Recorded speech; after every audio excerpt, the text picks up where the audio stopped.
Hello Treble Makers, thank you so much for clicking and welcome back to the Clarinet Network. My name is Annette, Queen of the Clarinet, and today I want to talk a little bit about the ins and outs of Glissando, an iconic technique that will have you feeling your George Gershwin fantasy in no time. Let's get started.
Have you ever listened to George Gershwin's iconic Rhapsody in Blue and wondered how the clarinet player managed to get that crazy siren effect out of the instrument? Well, today I'm going to show you a few steps that'll give you all the knowledge necessary to have a stage-ready glissando for your next big performance.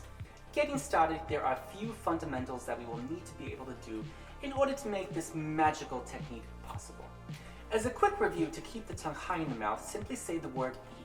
To achieve the correct tongue position, and then while keeping this position maintained, say the word oo to bring the embouchure into a playing position.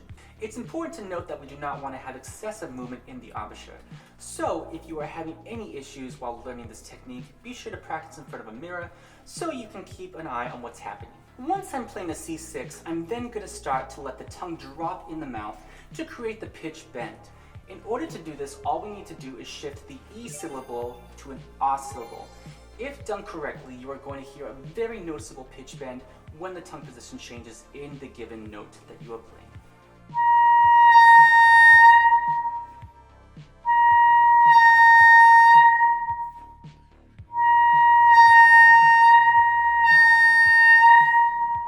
Anywho, if you happen to feel any slight embouchure changes in the early stages of your practice, that's totally fine.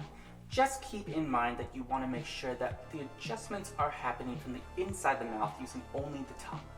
To practice the concept of pitch bending, I'm now going to start by practicing descending in stepwise motion to a D5 almost one octave below. While doing this, try and listen to both the changes in timbre and also understand the tendencies of each note. Depending on what kind of instrument you play, whether it be a beautiful Selma, a Yamaha, a Buffet, a LeBlanc, a Jupiter, whatever you're playing on, really try to understand the tendencies of your clarinet.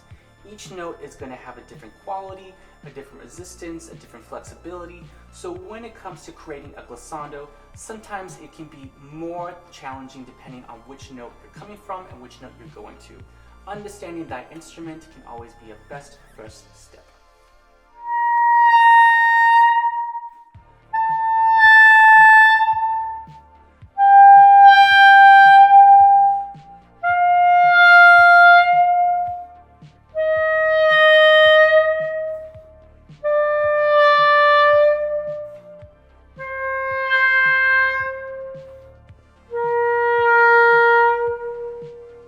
And so on and so forth.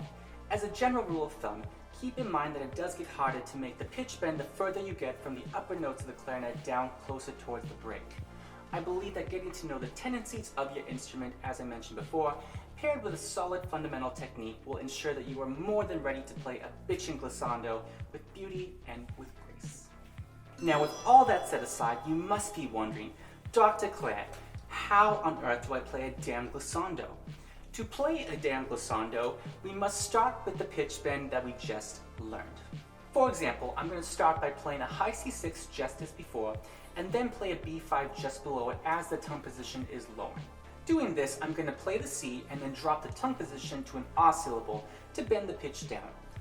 Once the pitch is lowered to a B, I'm then going to create the glissando effect by sliding my first finger off the tone hole slowly and simultaneously raising the tongue position back to where it started as an E syllable to raise the pitch.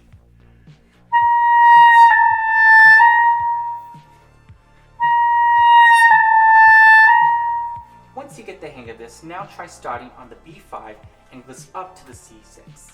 Once you are comfortable with this, it's now time to start working our way down the range of the clarinet.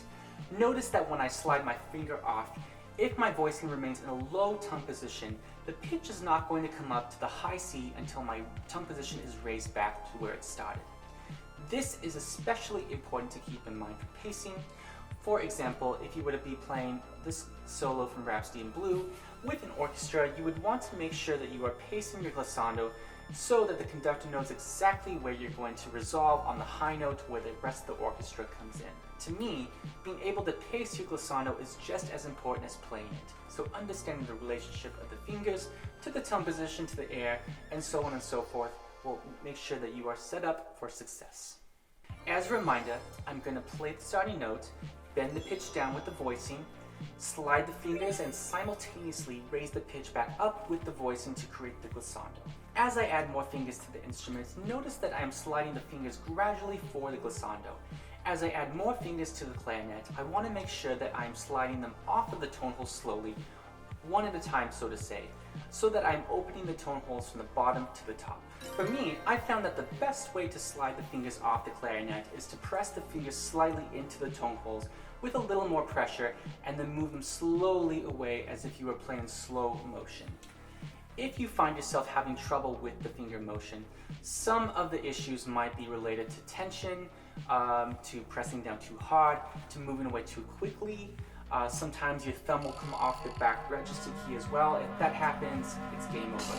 As a final suggestion, one more thing to keep in mind when practicing is to use fast pressurized air. When learning glissando techniques, sometimes it can be easy to shy away from the air while focusing your attention on the tongue position and the finger motion.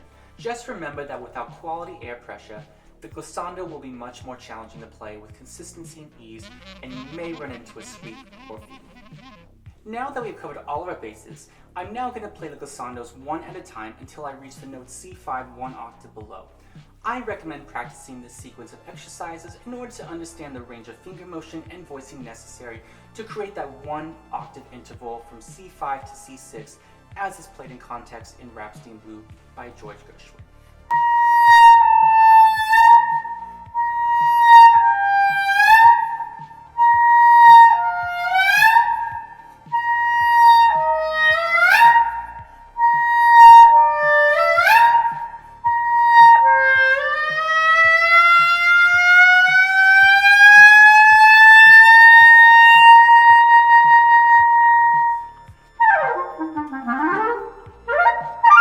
Just like that, you now know all the steps necessary to creating a fabulous world-class glissando.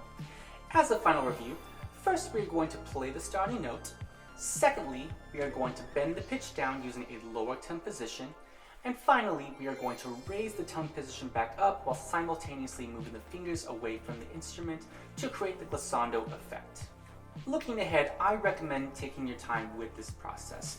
Learning something new can be challenging at first, but if you take it one day at a time, use good technique and have patience, anything is possible. To all of my Treble Makers out there, I hope that this little tutorial was helpful to you and that you learned something new today. Thank you so much for watching, and please be sure to like, comment, and subscribe to the Clarinet Network for future broadcasts ahead. Your support is very much appreciated, and I thank you from the bottom of my heart. Happy practicing, stay tuned, and always remember that reading is what? Fundamental. Later.